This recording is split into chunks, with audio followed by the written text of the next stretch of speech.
सबसे पहले आप सभी मित्रों को नमस्कार, जो भी साथी होमगार्ड परीक्षा की तैयारी कर रहे हैं, उन सभी के लिए महत्वपूर्ण प्रश्नों की सीरीज़ में आज हम लोग पूरे 30 प्रश्नों को यहाँ पर देखेंगे। तो आइए साथियों शुरुआत करते हैं प्रश्न नंबर 1 से कि 2025 में शुरू की गई ई-ज़ीरो एफआईआर प्रणाली का प्राथमिक कार्य क्या है? तो दोस्तों इस प्रश्न का जो सही उत्तर होगा, वह जो है विकल्प ए यानी कि साइबर वित्तीय क्राइम की शिकायतों को स्वचालित रूप से एफआईआर में बदलना। यहाँ पर हम प्रश्न भी देखेंगे और साथ में उस प्रश्न की व्याख्या भी यहाँ पर देखेंगे। तो केंद्रीय गृह मंत्री अमित शाह ने ई-ज़ीरो एफआईआर प्रणाली शुरू करने की घोषणा की, जिसके तहत 1930 हेल्पलाइन या राष्ट्रीय साइबर अपराध रिपोर्टिंग पोर्टल के माध्यम से दर्ज की गई 10 लाख रुपए से अधिक की साइबर वित्तीय अपराध शिकायतें स्वचालित रूप से एफआईआर में परिवर्तित हो जाएंगी।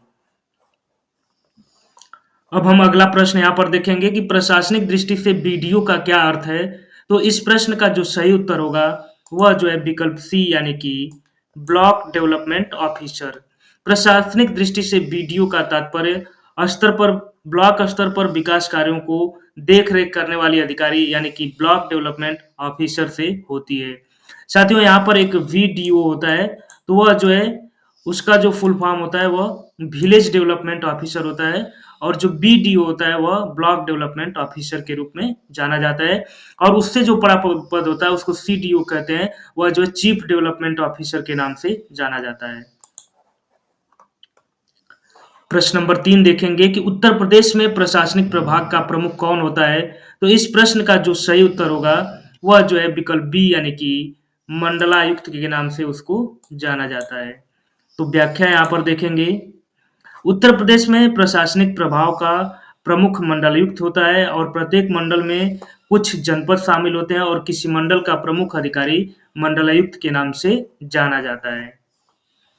अगला प्रश्न देखेंगे प्रश्न नंबर 4 कि उत्तर प्रदेश पुलिस में से किसे स्वतंत्रता दिवस पर विशिष्ट सेवा के लिए राष्ट्रपति पुलिस पदक 2023 से सम्मानित किया गया? तो इस प्रश्न का जो सही उत्तर होगा, वह जो है विकल्प सी यानी कि भानु भास्कर को जो है राष्ट्रपति पुलिस पदक 2023 से सम्मानित किया गया था। तो आइए व्याख्या देख लेते हैं। 15 अगस्त 2023 को स्वतंत्रता दिवस के अवसर पर उत्तर प्रदेश पुलिस के 12 पुलिसकर्मियों को वीरता पदक यानी कि गैलेंट्री और 6 पुलिसकर्मियों को उत्कृष्ट सेवा पदक यानी कि डिस्टिंग्विश्ड तथा 71 को सराहनीय सेवा के लिए पुलिस पदक से सम्मानित किया गया। उत्कृष्ट सेवाओं के लिए राष्ट्रपति पुलिस पदक PPM ADG zone Prayagraj Bhanu Bhaskar, DIG EOW Akhilesh Kumar Nigam और निरीक्षक मोहम्मद हाशिम राजवीर सिंह, प्रमोद कुमार मिश्र और उप निरीक्षक दिनेश प्रताप सिंह को दिया गया। अगला प्रश्न यहाँ देखेंगे प्रश्न नंबर 5 की स्वतंत्र भारत में उत्तर प्रदेश के पहले पुलिस महानिरीक्षक कौन थे, जिसे तत्समय यानी कि उस समय उत्तर पश्चिम प्रांत और अवध के नाम से जाना जाता था? तो इस प्रश्न का जो सही उत्तर होगा, वह जो है विकल्प ए यानी कि बी.एन. लाहिड़ी। तो आइए इनके बारे में हम यहाँ पर देख लेते हैं। व्याख्या को साथियों आप जो है इग्नोर मत कीजिएगा, आप व्याख्या को ध्यान से पढ़िएगा। स्वतंत्र भारत में उत्तर प्रदेश के पहले पुलिस महानिरीक्षक बी.एन. लाहिड़ी थे। तत्कालीन समय में उत्तर प्रदेश को उत्तर पश्चिम प्रांत तथा अवध के नाम से जाना जाता था और देश के पहले पुलिस बल के रूप में 13 नवंबर 1952 को तत्कालीन प्रधानमंत्री पंडित जवाहरलाल नेहरू द्वारा कलर्स प्राप्त करने का गौरवपूर्ण सौभाग्य बी.एन. लाहिड़ी जी को प्राप्त हुआ था। अब अगला प्रश्न देखेंगे कि 1951 में उत्तर प्रदेश पुलिस की वह शाखा जो वर्तमान में राज्य अपराध रिकॉर्ड ब्यूरो के नाम से जानी जाती है, यहाँ पर यह पॉइंट ध्यान देंगे, उसे क्या नाम दिया गया था? तो उस टाइम उसका क्या नाम था? तो आइए देखते हैं यहाँ पर इस प्रश्न का जो सही उत्तर होगा, वह जो है विकल्प सी यानी कि राज्य अपराध सूचना ब्यूरो। व्याख्या देखेंगे कि वर्तमान में उत्तर प्रदेश में राज्य अपराध रिकॉर्ड ब्यूरो को वर्ष 1951 में उत्तर प्रदेश पुलिस राज्य अपराध सूचना ब्यूरो की शाखा के नाम से जाना जाता था। इस ब्यूरो को भारतीय ब्यूरो की सिफारिश पर उत्तर प्रदेश के आपराधिक जांच विभाग में वर्ष 1906 में स्थापित किया गया था और 1992 में इसका नाम बदलकर राज्य अपराध रिकॉर्ड ब्यूरो कर दिया गया था। तो यह जो एक महत्वपूर्ण फैक्ट है कि 1992 में इसका नाम बदलकर राज्य अपराध रिकॉर्ड ब्यूरो कर दिया गया था। अगला प्रश्न देखेंगे कि राज्य को छोटे इलाकों में विभाजित किया जाता है, जिन्हें कहा जाता है, जिनमें से प्रत्येक को फिर से कई पुलिस रेंज में विभाजित किया जाता है। तो यानी कि पुलिस रेंज में विभाजित होने से पहले उस ज़ोन को क्या कहा जाता है? तो साथियों इस प्रश्न का जो सही उत्तर होगा, वह जो है विकल्प ए यानी कि उसे पुलिस ज़ोन कहा जाता है। आइए व्याख्या देखेंगे। राज्य को छोटे इलाकों में विभाजित किया जाता है जिन्हें पुलिस जोन कहा जाता है, जिनमें से प्रत्येक को फिर से कई पुलिस रेंज में विभाजित किया जाता है और उत्तर प्रदेश राज्य में कुल 18 पुलिस रेंज हैं जिसे 8 पुलिस जोन में विभाजित किया गया है। प्रश्न नंबर 8 देखेंगे कि भारत आईपीएस भर्तियों के लिए चरण 1 प्रशिक्षण आमतौर पर कहाँ आयोजित किया जाता है? तो इस प्रश्न का जो सही उत्तर होगा वह जो है विकल्प बी यानी कि आईपीएस का जो फर्स्ट फेज का प्रशिक्षण है यह आमतौर पर सरदार वल्लभ भाई पटेल राष्ट्रीय पुलिस अकादमी में आयोजित किया जाता है। व्याख्या यहाँ पर देखेंगे कि भारतीय पुलिस सेवा यानी कि आईपीएस में चयनित उम्मीदवारों को चरण 1 प्रशिक्षण आमतौर पर सरदार वल्लभ भाई पटेल राष्ट्रीय पुलिस अकादमी हैदराबाद में दिया जाता है, जो 1 वर्ष का होता है। भारतीय पुलिस सेवा के लिए उम्मीदवारों का चयन संघ लोक सेवा आयोग यानी कि यूपीएससी द्वारा आयोजित वार्षिक परीक्षाओं के माध्यम से किया जाता है।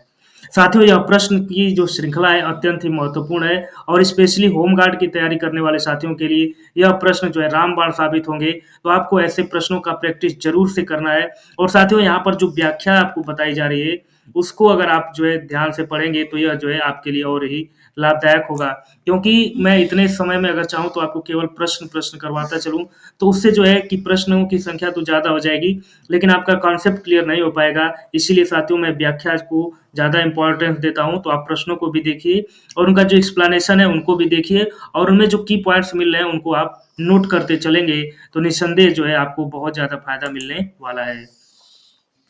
अगला प्रश्न यहाँ पर देखेंगे प्रश्न नंबर 9 कि पुलिस महानिदेशक को कानूनी मामलों में सहायता एवं सलाह प्रदान करने के लिए कानूनी सलाहकार की नियुक्ति करना निम्न में से किसकी जिम्मेदारी है? तो इस प्रश्न का जो सही उत्तर होगा वह जो है विकल्प सी यानी कि इसकी यह जिम्मेदारी जो है राज्य सरकार की होती है।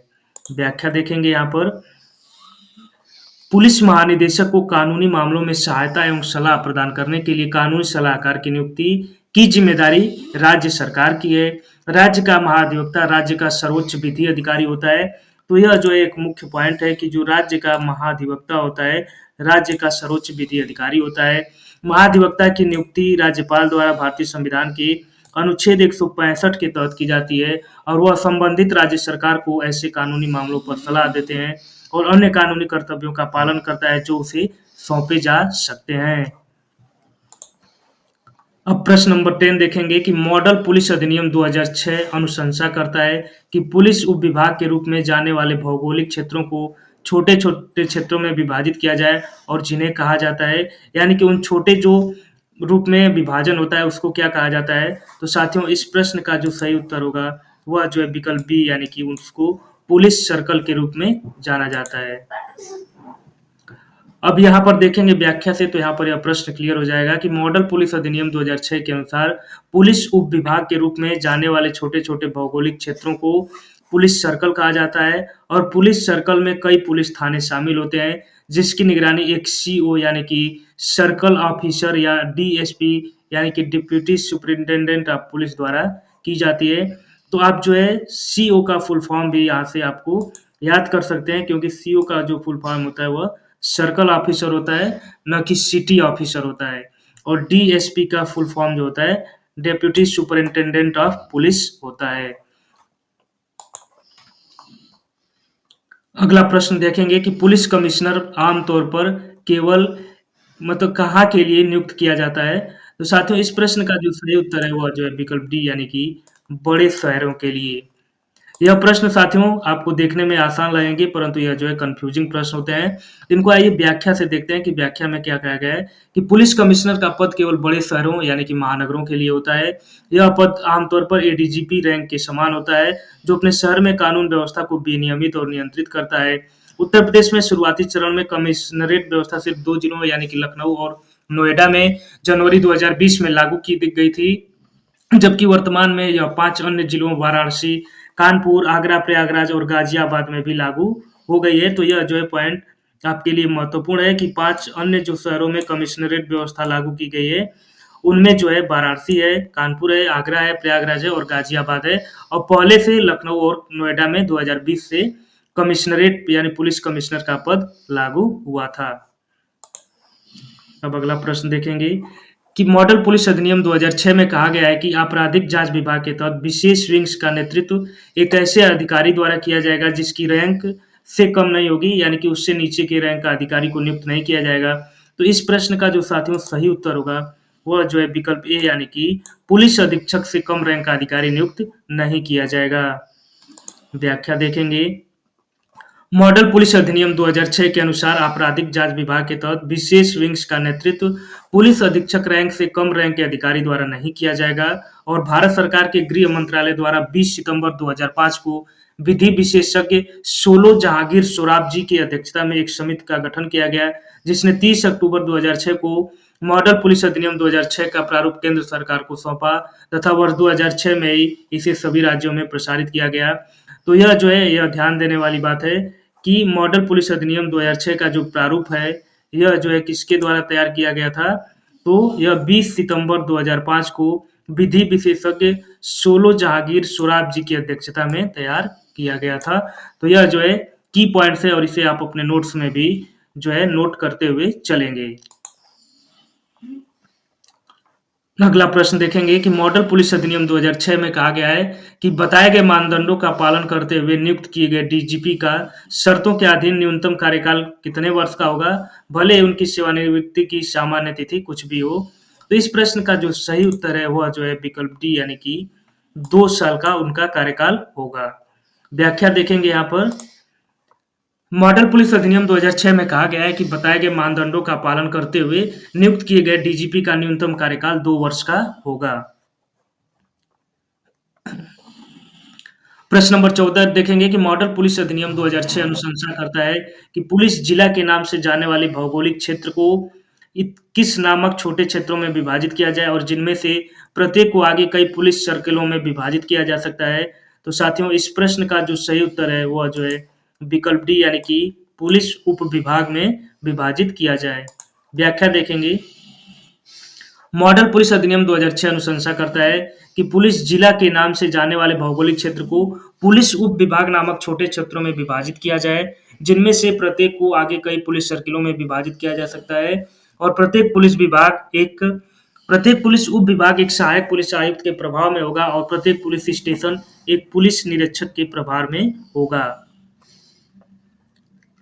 अगला प्रश्न देखेंगे। प्रश्न नंबर 15 की निम्नलिखित में से कौन सा पुलिस पदक जीवन और संपत्ति को बचाने या अपराध को रोकने या अपराधियों को गिरफ्तार करने में विशिष्टता वीरता के आधार पर प्रदान किया जाता है। तो इस प्रश्न का जो साथियों सही उत्तर होगा वह जो विकल्प सी, यानी कि वीरता के लिए राष्ट्रपति पुलिस पदक। व्याख्या देखेंगे यहाँ पर। राष्ट्रपति पुलिस पदक भारत के कानून प्रवर्तन के सदस्यों को जीवन और संपत्ति को बचाने या अपराध को रोकने या अपराधियों को गिरफ्तार करने में विशिष्ट वीरता के लिए दिए जाने वाला पुरस्कार है और इस पुरस्कार की स्थापना जो 1 मार्च 1951 को स्थापित इस पदक को मूल रूप से राष्ट्रपति पुलिस या अग्निशमन सेवा पदक कहा जाता है और यह पदक प्रतिवर्ष गणतंत्र दिवस और स्वतंत्रता दिवस पर प्रदान किया जाता है। तो यानी कि वीरता के लिए राष्ट्रपति पुलिस पदक जो है प्रतिवर्ष गणतंत्र दिवस और स्वतंत्रता दिवस पर प्रदान किया जाता है। प्रत्येक राज्य में पुलिस को यहाँ पर गैप सशक्त और निहत्थे शाखाओं में विभाजित किया गया है। तो साथियों इस प्रश्न का जो सही उत्तर है वह जो है विकल्प सी, यानी कि लंबवत रूप से। व्याख्या देखेंगे। प्रत्येक राज्य में पुलिस को लंबवत रूप से सशक्त और निहत्थे शाखाओं में विभाजित किया गया है। सभी राज्यों में पुलिस विभाग गृह विभाग के अंतर्गत कार्य करते हैं, जिसकी अध्यक्षता आमतौर पर मुख्यमंत्री या राज्य मंत्रिमंडल के अन्य वरिष्ठ सदस्य करते हैं। राज्य पुलिस का नेतृत्व आमतौर पर किस रैंक के अधिकारी करते हैं? तो साथियों इस प्रश्न का जो सही उत्तर है वह जो है विकल्प बी, यानी कि डीजीपी रैंक के अधिकारी करते हैं। व्याख्या देखेंगे कि राज्य पुलिस का नेतृत्व आमतौर पर डीजीपी रैंक के अधिकारी करते हैं। पुलिस महानिदेशक यानी कि डीजीपी भारतीय पुलिस सेवा में एक रैंक है जो किसी राज्य या केंद्र शासित प्रदेश में सर्वोच्च रैंकिंग वाले पुलिस अधिकारी को निर्देशित करता है और राज्य पुलिस के अंतर्गत उच्च से निम्न पुलिस पद या रैंक निम्नलिखित हैं। तो साथियों आप जो है इस पर थोड़ा सा ध्यान देंगे क्योंकि जो सबसे बड़ा पद होता है पुलिस का वह डीजीपी का होता है, यानी कि फर्स्ट नंबर पर। उसके बाद जो है एडीजीपी आते हैं, यानी कि सेकंड नंबर पर। उसके बाद आईजी का रैंक होता है थर्ड नंबर पर।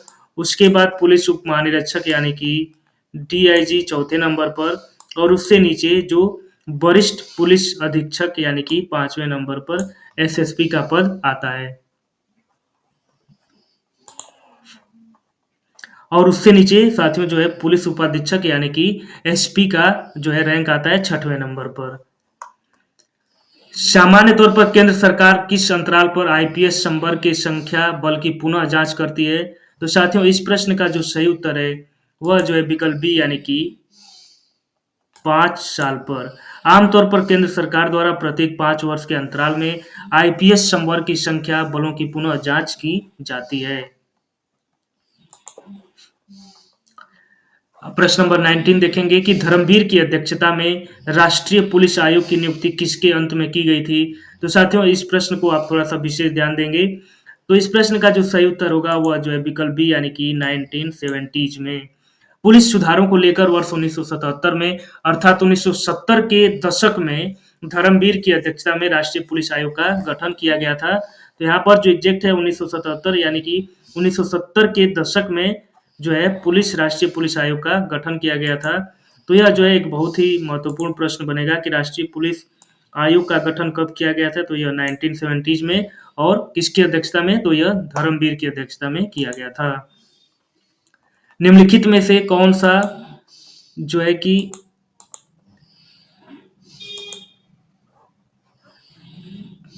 एक सेकेंड, प्रश्न नंबर 20 देखेंगे कि निम्नलिखित में से कौन सा रेलवे पर कानून और व्यवस्था बनाए रखने के लिए जिम्मेदार है? तो साथियों इस प्रश्न का जो सही उत्तर होगा वह जो है विकल्प ए यानी कि राज्य सरकार। व्याख्या देखेंगे। रेलवे में कानून और व्यवस्था बनाए रखने की जिम्मेदारी राज्य सरकार की होती है। तो यहाँ पर यह बहुत ही महत्वपूर्ण फैक्ट है, आपको व्याख्या के माध्यम से बताया जा रहा है कि रेलवे में कानून और व्यवस्था बनाए रखने की जिम्मेदारी राज्य सरकार की होती है। जीआरपी यानी कि ऐसी पुलिस है जो राज्य सरकार के अधीन कार्य करती है, यानी कि जो जीआरपी होता है वह जो है राज्य सरकार के अधीन कार्य करती है, लेकिन यह हर राज्य में अलग-अलग तरीके से कार्य करती है। जीआरपी रेलवे में कानून व्यवस्था तथा उन सभी क्राइम को देखती है जो रेलवे में भारतीय दंड संहिता के अंतर्गत आते हैं, जैसे चोरी, जहरखुरानी आदि। लेकिन वहीं पर अगर आरपीएफ की बात किया जाए तो यह केंद्र सरकार के अधीन कार्य करती है और इसका कार्य रेलवे की संपत्ति की रक्षा करना और रेलवे के संचालन में किसी भी अवरोध को रोकना और सुरक्षा के कदम उठाना आदि। तो यहाँ पर जीआरपी और आरपीएफ दोनों ही रेलवे पुलिस है, लेकिन जो जीआरपी है यह जो है राज्य सरकार के अधीन कार्य करती है और जो आरपीएफ है यह केंद्र सरकार के अधीन कार्य करती है। तो इस प्रश्न पर आपको अपना कॉन्सेप्ट क्लियर कर लेना है, क्योंकि इसी तरह के घुमावदार प्रश्न जो है पूछे जा सकते हैं। जैसे यह पूछा जा सकता है कि जीआरपी किसके अधीन कार्य करती है? राज्य सरकार के, और इस तरह से विकल्प दे दिए जाएंगे। तो आपको अपना कॉन्सेप्ट मजबूत करते हुए चलना है। प्रश्न नंबर 21 देखेंगे कि प्रत्येक जिला पुलिस इकाई में पुलिस को कानूनी समस्याओं के बारे में सलाह देने के लिए एक या अधिक कानूनी सलाहकार की नियुक्ति करना निम्न में से किसकी जिम्मेदारी है? तो इस प्रश्न का भी सही उत्तर जो है विकल्प ए यानी कि यह जिम्मेदारी राज्य सरकार की है। प्रत्येक जिला पुलिस इकाई में पुलिस को कानूनी समस्याओं के बारे में सलाह देने के लिए एक या अधिक कानूनी सलाहकार की नियुक्ति करना राज्य सरकार की जिम्मेदारी है, क्योंकि पुलिस जो है यह राज्य सूची का विषय है, अतः सलाहकार भी राज्य सरकार द्वारा ही नियुक्त किए जाते हैं। तो यह बहुत ही महत्वपूर्ण फैक्ट है, आपसे पूछा जा सकता है कि पुलिस प्रशासन किस सूची का विषय है? तो यह जो है राज्य सूची का विषय है। अब बहुत ही महत्वपूर्ण प्रश्न नंबर 22 देखेंगे कि पुलिस बल के पुनर्गठन पर पद्मनाभ भैया समिति की स्थापना किस वर्ष में की गई थी? तो साथियों इस प्रश्न का जो सही उत्तर होगा वह जो है विकल्प डी यानी कि सन 2000 में। व्याख्या यहाँ पर देखेंगे कि वर्ष 2000 में केंद्र सरकार ने पुलिस संगठन में संशोधनों और सुधारों का अध्ययन करने और सुझाव देने के लिए पद्मनाभ भैया की अध्यक्षता में एक समिति का गठन किया था, और इसे आपराधिक न्याय प्रणाली में विश्वास बहाल करने के लिए आपराधिक कानून के मूलभूत सिद्धांतों की जांच करने का कार्य सौंपा गया था। मॉडल पुलिस अधिनियम 2006 की धारा 13 में कहा गया है कि शर्तों के अधीन एक पुलिस स्टेशन में स्टेशन हाउस ऑफिसर के रूप में तैनात एक अधिकारी का न्यूनतम कार्यकाल कितने समय का होगा? तो इस प्रश्न का जो सही उत्तर है वह जो है विकल्प सी यानी कि 2 साल का होगा। व्याख्या देखेंगे, पुलिस मॉडल पुलिस अधिनियम 2006 की धारा 13 के अनुसार आप यहाँ पर धारा को भी नोट करते हुए चलेंगे कि किस धारा में क्या कहा गया है। तो मॉडल पुलिस अधिनियम 2006 की धारा 13 के अनुसार एक पुलिस स्टेशन में स्टेशन हाउस ऑफिसर के रूप में तैनात एक अधिकारी का न्यूनतम कार्यकाल 2 वर्ष का और अधिकतम 3 वर्ष का होता है। इस अधिनियम का प्रारूप सोली सोराबजी समिति ने वर्ष 2006 में तैयार किया था। तो यह भी एक महत्वपूर्ण फैक्ट है, आप इसे नोट करते हुए चलेंगे। 31 दिसंबर 2023 तक उत्तर प्रदेश पुलिस विभाग में कितने सशस्त्र बटालियनें मौजूद हैं? तो साथियों इस प्रश्न का जो सही उत्तर है वह जो है विकल्प ए यानी कि 33 बटालियन मौजूद है। 31 दिसंबर 2023 तक उत्तर प्रदेश पुलिस विभाग में 33 सशस्त्र बटालियनें मौजूद थी और उत्तर प्रदेश पुलिस का आदर्श वाक्य सुरक्षा आपकी संकल्प हमारा है। प्रश्न नंबर अगला देखेंगे कि मॉडल पुलिस अधिनियम 2006 में कहा गया है कि पुलिस उपाधीक्षक के पद पर भर्ती किसके माध्यम से की जाएगी? तो इस प्रश्न का जो सही उत्तर है वह जो है विकल्प डी यानी कि राज्य लोक सेवा आयोग के द्वारा पुलिस उपाधीक्षक के पद पर भर्ती की जाएगी। व्याख्या देखेंगे, मॉडल पुलिस अधिनियम 2006 महत्वपूर्ण है का मुख्य उद्देश्य पुलिस अधिकारियों के प्रदर्शन को विनियमित करने और जांचने के लिए एक स्वतंत्र निकाय की स्थापना करना था। इस अधिनियम में पुलिस अधिकारियों के प्रशिक्षण, अनुसंधान और विकास, पुलिस कर्मियों के लिए विनियमन और कल्याण तंत्र के अलावा राज्य पुलिस बोर्ड के स्वतंत्र सदस्यों का चयन राज्य लोक सेवा आयोग के माध्यम से किया जाएगा। मॉडल पुलिस अधिनियम 2006 के अनुसार एक महिला एवं बाल संरक्षण डेस्क विद्यमान होनी चाहिए। तो इस प्रश्न का जो सही उत्तर है वह जो है विकल्प बी यानी कि प्रत्येक पुलिस स्टेशन में एक महिला एवं बाल संरक्षण डेस्क विद्यमान होना चाहिए। व्याख्या देखेंगे कि मॉडल पुलिस अधिनियम 2006 के अनुसार महिला एवं बाल संरक्षण डेस्क प्रत्येक पुलिस स्टेशनों पर विद्यमान होनी चाहिए और इस डेस्क में जहां तक संभव हो महिला पुलिसकर्मियों को तैनात किया जाना चाहिए ताकि वे महिलाओं और बच्चों के खिलाफ अपराधों की शिकायतों को दर्ज कर सकें। मॉडल पुलिस अधिनियम 2006 में कहा गया कि राज्य सरकार रैंक के लिए पैनल में शामिल राज्य पुलिस सेवा के कितने वरिष्ठतम अधिकारियों में से डीजीपी की नियुक्ति करेगा?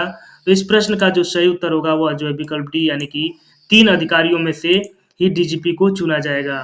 मॉडल पुलिस अधिनियम 2006 के तहत राज्य सरकार रैंक के लिए पैनल में शामिल राज्य पुलिस सेवा के 3 वरिष्ठतम अधिकारियों में से डीजीपी की नियुक्ति करेगा।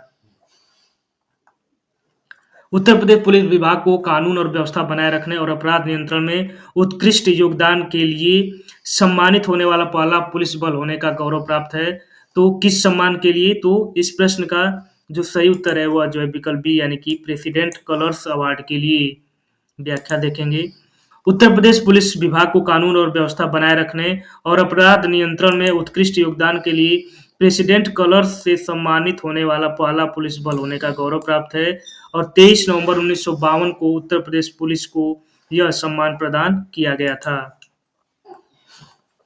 उत्तर प्रदेश अग्निशमन सेवा वर्तमान में किसके अधीन कार्य करती है?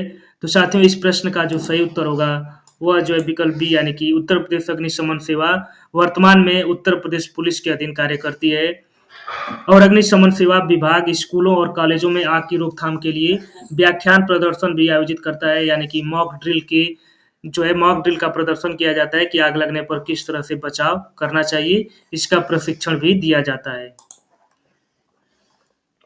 तो इस प्रैक्टिस सेट का यानी कि अंतिम प्रश्न हम यहाँ पर देखेंगे कि प्रत्येक पुलिस आयुक्तालय में पुलिस को कानूनी मुद्दों पर सलाह देने के लिए एक या अधिक कानूनी सलाहकारों की नियुक्ति करना किसकी जिम्मेदारी है? तो साथियों इस प्रश्न का जो सही उत्तर है वह जो है विकल्प ए यानी कि यह जो जिम्मेदारी जो है राज्य सरकार की है। तो प्रत्येक पुलिस आयुक्तालय में पुलिसों को कानूनी मुद्दे पर सलाह देने के लिए एक या अधिक कानूनी सलाहकारों की नियुक्ति करना राज्य सरकार की जिम्मेदारी है। तो साथियों यहाँ पर हमने होमगार्ड के लिए पूरे 30 प्रश्नों को यहाँ पर हमने देखा और इन प्रश्नों का हमने व्याख्या भी यहाँ पर देखा। तो जो भी साथी होमगार्ड की तैयारी कर रहे हैं, पहली बार एग्ज़ाम फर्स्ट चैनल से जुड़ रहे हैं, उन सभी साथियों से विनम्र निवेदन है कि वो जो प्लीज़ चैनल को सब्सक्राइब कर लें और अपने सभी साथी जो होमगार्ड की तैयारी कर रहे हैं, उन तक यह वीडियो शेयर करें क्योंकि यहाँ पर आपको व्याख्या सहित जो है प्रश्नों को हल कराया जा रहा है। तो अगर आप इस वीडियो को 1 से 2 बार देखेंगे और व्याख्या को भी आप इग्नोर नहीं करेंगे, आप उसे नोट करते चलेंगे तो निस्संदेह आपको बहुत ही फ़ायदा मिलेगा। तो आप सभी साथियों का बहुत-बहुत धन्यवाद। नमस्कार और हाँ